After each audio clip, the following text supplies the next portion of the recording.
Ready start.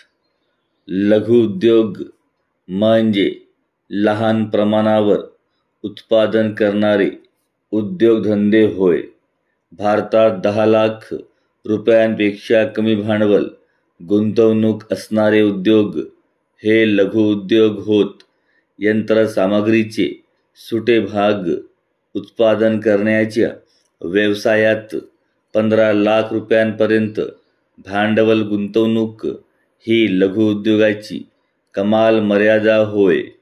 लघुउद्योगात कारखान्याची स्वतंत्र इमारत असते।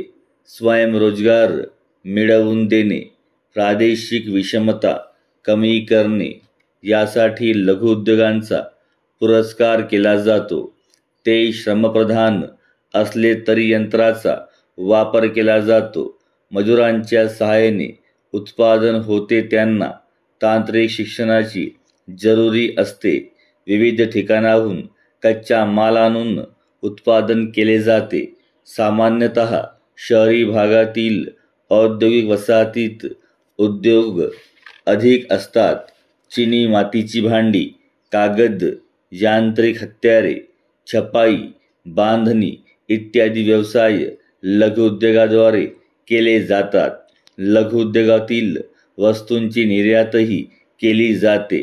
परिच्छेद: कारागिरांच्या राहत्या घरातच विविध वस्तूंचे उत्पादन करणाऱ्या उद्योगांना कुटीर उद्योग म्हणतात। हातमाग, लोहारकाम, सुतारकाम, कातडी कमावणे, तेल पाणी, कपड्यांची शिलाई, कुक्कुटपालन, दूध उत्पादन, मध उत्पादन इत्यादी व्यवसायांचा समावेश कुटीर उद्योगात करता येईल। ते अल्प भांडवलावर सुरू कसा करता येईल? कारागिरांच्या कुटुंबातील मंडळी चरितार्थ चालविण्यासाठी यामध्ये काम करतात। यात जास्तीत जास्त श्रमशक्तीचा वापर केला जातो। कामगार हा स्वतः मालक असल्याने उत्पादन वाढीची प्रेरणा राहते।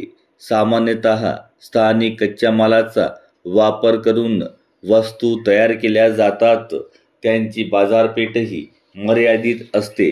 कुटीर उद्योगातील कामगारांना आपोआपच कामाचे शिक्षण मिळते। कामगारांच्या व्यक्तिगत कलाकुसरीला वाव मिळतो, त्यामुळे उत्पादनात विविधता असते।